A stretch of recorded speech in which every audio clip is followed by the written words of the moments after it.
تحفظ دین کا کارواں رواں دواں، علماء کا ساتھ دو۔ آلہ و اصحابہ اجمعین۔ محترم بزرگوں، عبدالقدیر صاحب شاہین گروپ کے چیئرمین مولانا حذیفہ صاحب ایک بڑے مدرسے کے ذمہ دار یہاں موجود ہیں، آپ حضرات بھی ہیں۔ ضرورت کے مطابق تمام چیزیں آپ کے سامنے آ گئیں۔ ہم لوگ کام کرتے ہیں امت کی فلاح و بہبود کے لیے، مذہبی نقطۂ نظر سے بھی اور دنیا کے نقطۂ نظر سے بھی۔ ہماری بنیادی چیز یہ ہے کہ ہم وہ اسلام جس کو ہمارے بزرگوں نے اس ملک میں قبول کیا، آج ہم ان کی اولاد ہیں۔ اولاد اس اسلام کو اپنے گھروں کے اندر اتنا پیوست کرے کہ وہ ہماری نسلوں سے الگ نہ ہو جائے۔ دنیا چاہتی ہے، تمام طاقتیں چاہتی ہیں کہ ہماری اولاد اپنے مذہب سے نکل کر ان کے مذہب میں داخل ہو جائے یا اس کا کوئی مذہب نہ رہے۔ جن اسکولوں کے اندر مخلوط تعلیم ہے، آپ دیکھتے ہیں، سنتے ہیں، جانتے ہیں کہ ان بچیوں کو کس طرح دین سے بیزار بنا کر کے اٹھایا جا رہا ہے۔ اپنے ماں باپ اور خاندان کے لیے کلنگ کا ٹیکا بنی ہوئی ہیں۔ وہ ایک طاقت ہے ملک کے اندر، جو طاقت اس پر لگی ہوئی ہے کہ وہ کس طرح ہمیں اسلام سے دور کرے، اور انہوں نے نام دیا ہے گھر واپسی کا نام۔ اس کا مطلب یہی ہے کہ وہ کس طرح ہمیں اسلام سے دور کر کے اور پھر العیاذ باللہ ہمیں مرتد بنائیں، اور اس کے لیے طرح طرح کی کوششیں ہو رہی ہیں۔ میں یہ کہتا ہوں کہ ہمارا بہت کوئی پروپیگنڈا نہیں ہے۔ ہم یہ چاہتے ہیں کہ ہمارے آباء و اجداد نے اسلام کو قبول کیا، ہم ان کی اولاد ہیں، اخلاق ہیں۔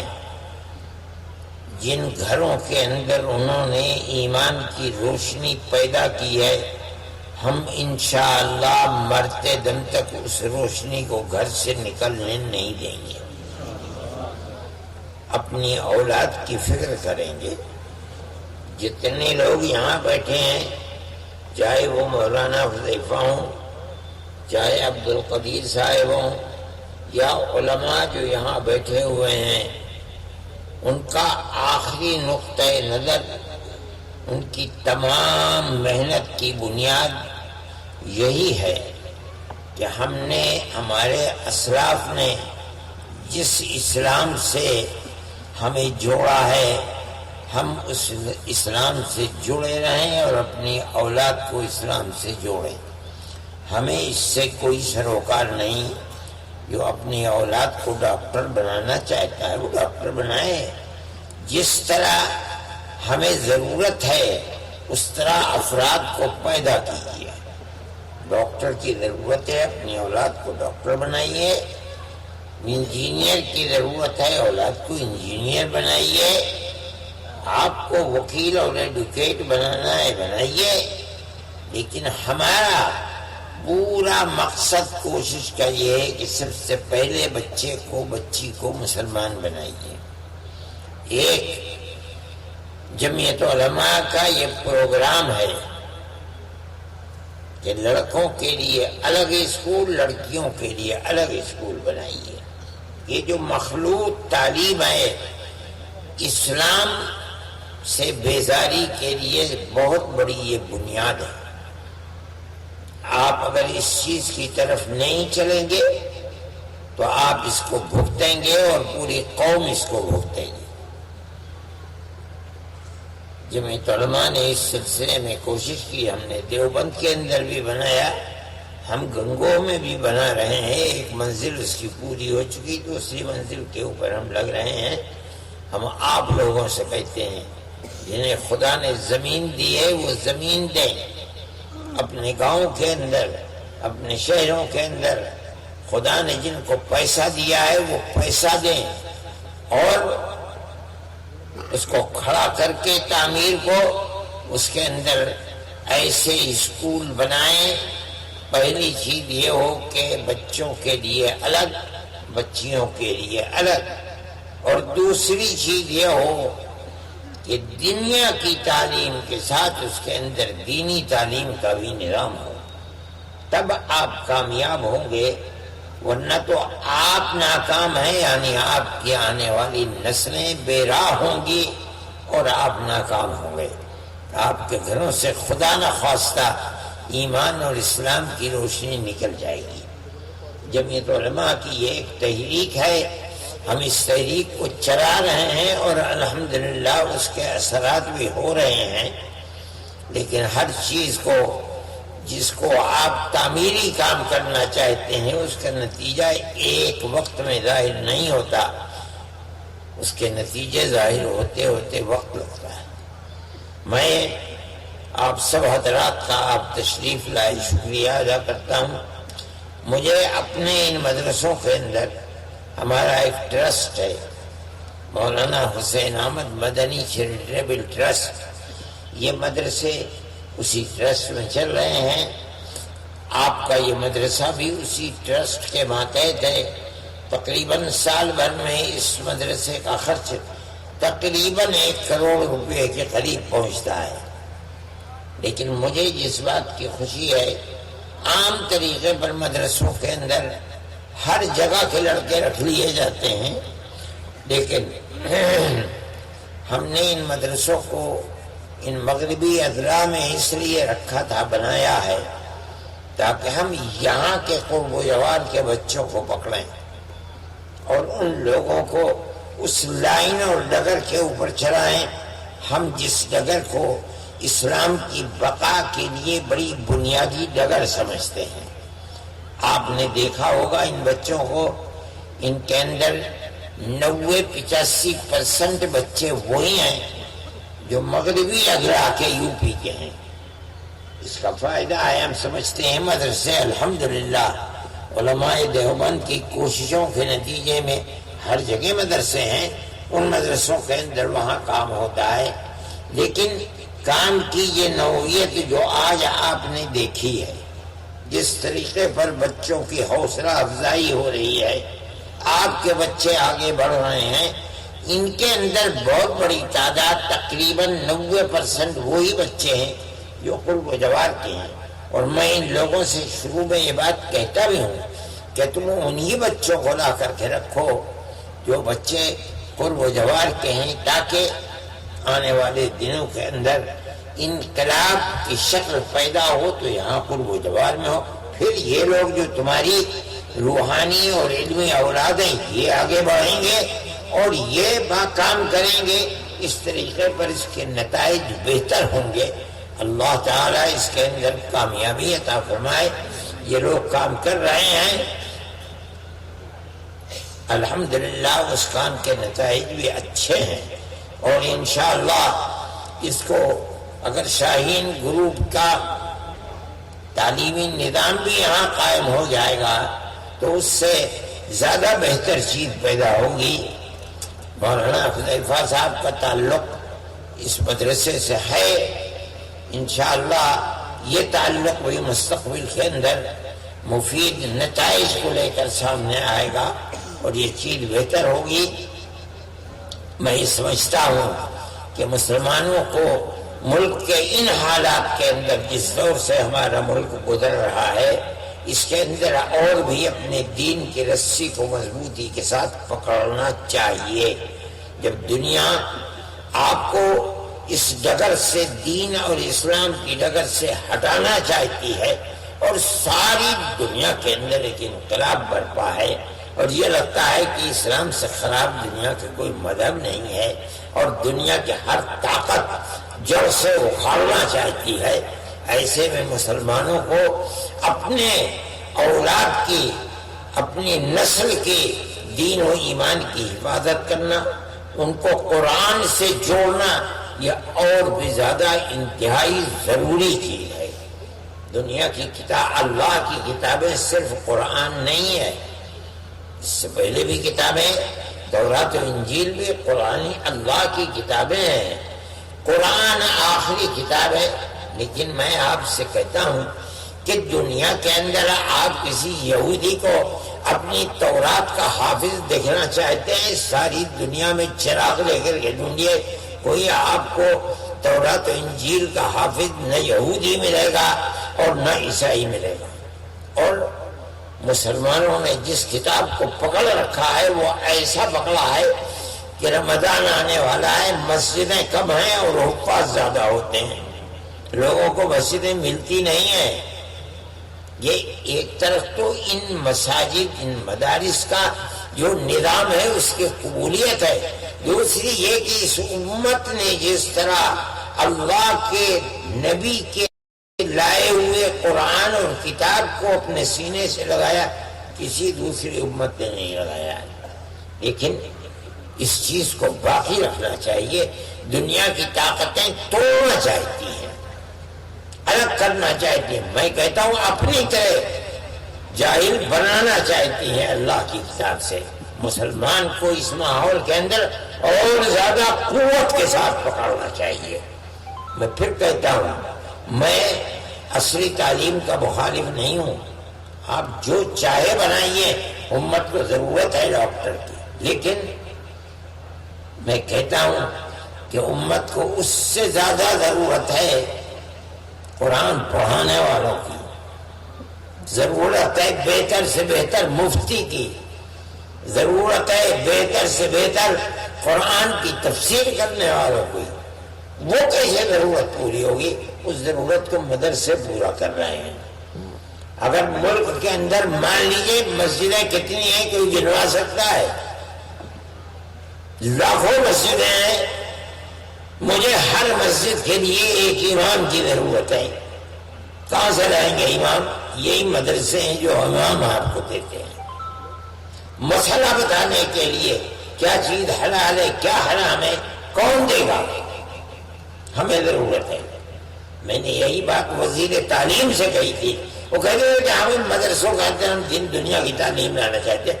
میں نے کہا آپ مجھے پیسہ دیجئے، آپ کہیے کہ یونیورسٹی بنا دو، میں آپ کو یونیورسٹی بنا کے دے دیتا ہوں۔ آپ کو 50 کالج کی ضرورت ہے، 50 کالج آپ کو دے دیتا ہوں۔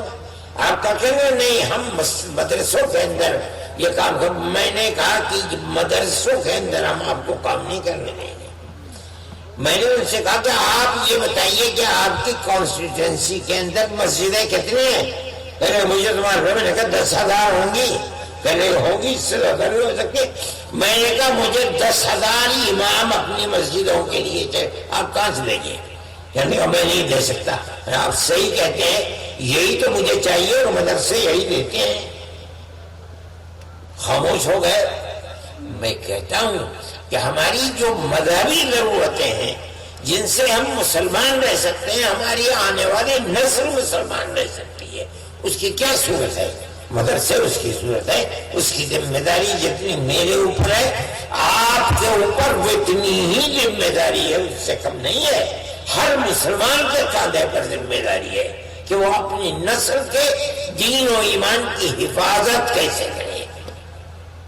دین و ایمان کی یہ حفاظت آج سے نہیں ہے، جس دن حضرت آدم پیدا ہوئے تھے اس دن کا کہتا ہے قرآن اِنَّا عَرَضْنَا الْأَمَانَةَ عَلَى السَّمَاوَاتِ وَالْأَرْضِ، ہم نے امانت کو، آسمان پیدا کیے ان کو دی کہ ہماری امانت لوگے، منع کر دیا انہوں نے، ڈرے اور بھاگ گئے.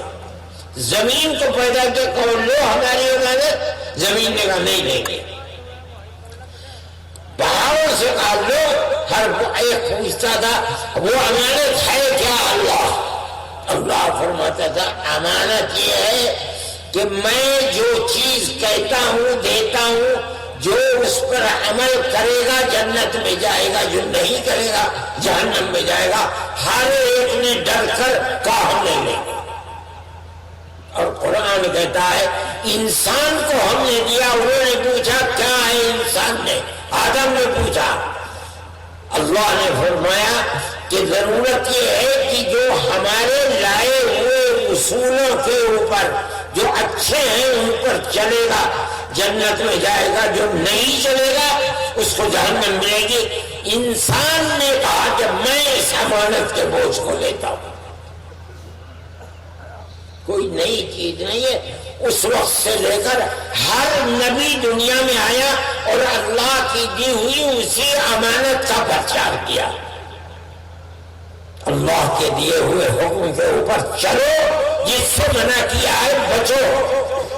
جو چلتا ہے وہ اللہ کی جنت تک، جو نہیں چلتا ہے وہ جہنم. ہمارے آقا حضرت محمد صلی اللہ علیہ وسلم نے بھی یہی اصول دیے. یہ فرض ہے، یہ حرام ہے، یہ جائز ہے، یہ ناجائز ہے، یہ راستہ جنت کا ہے، یہ راستہ جنت. اسی کو آدم لے کر کے آئے کہ اللہ نے دیا تھا. ہر نبی وہی لے کر آیا. ہمارے آقا حضرت محمد صلی اللہ علیہ وسلم اسی اللہ کی دی ہوئی امانت کو دیتے رہے جب تک نبی رہے. اور اس کے بعد اس امت نے آپ کی پکڑ رکھا. یہ مدرسے کیا ہیں؟ وہی اللہ کی دی ہوئی امانت ہے جس کا پرچار کر رہے ہیں، اور اس کے سوا کوئی نہیں ہے.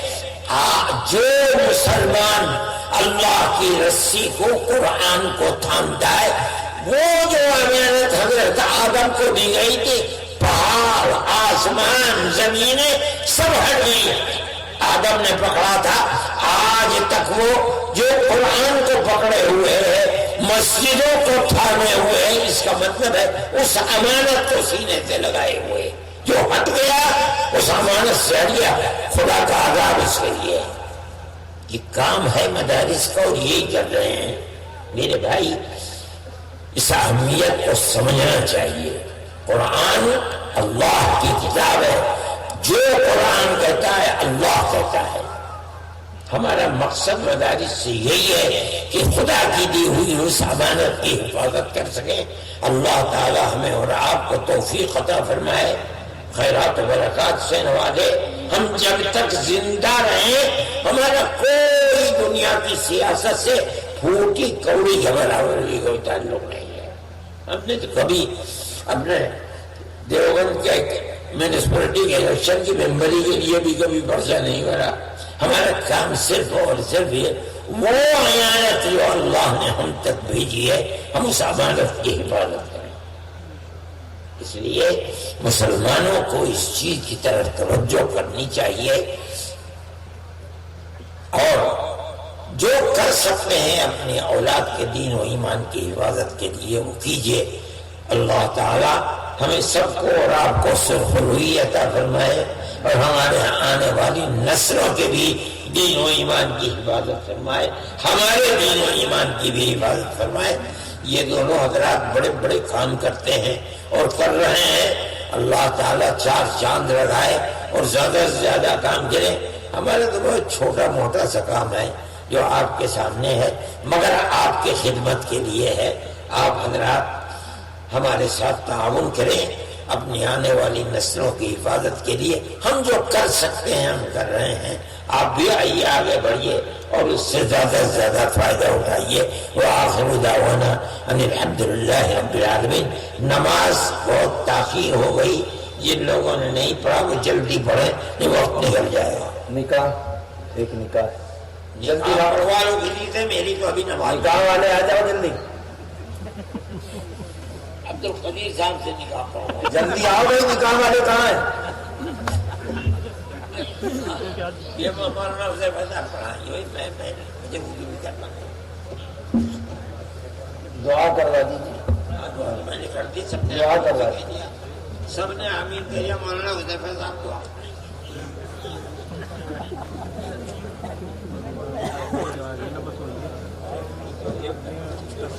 السلام علیکم وبرکاتہ. یہ ماشاءاللہ نکاح ہے. یہاں پہ ہمیں کوشش کر رہے ہیں کہ نکاح کو آسان بناؤ اور اس کے لیے ترکیب یہ بتا رہے ہیں کہ نکاح کے دن کی دعوت تام اس سے پرہیز کرنے کا ماحول بناؤ. تو یہ ہو جائے تو اس کے لیے اور مزید برائیاں بھی رفتہ رفتہ ختم ہو جائیں گی. جزاک اللہ.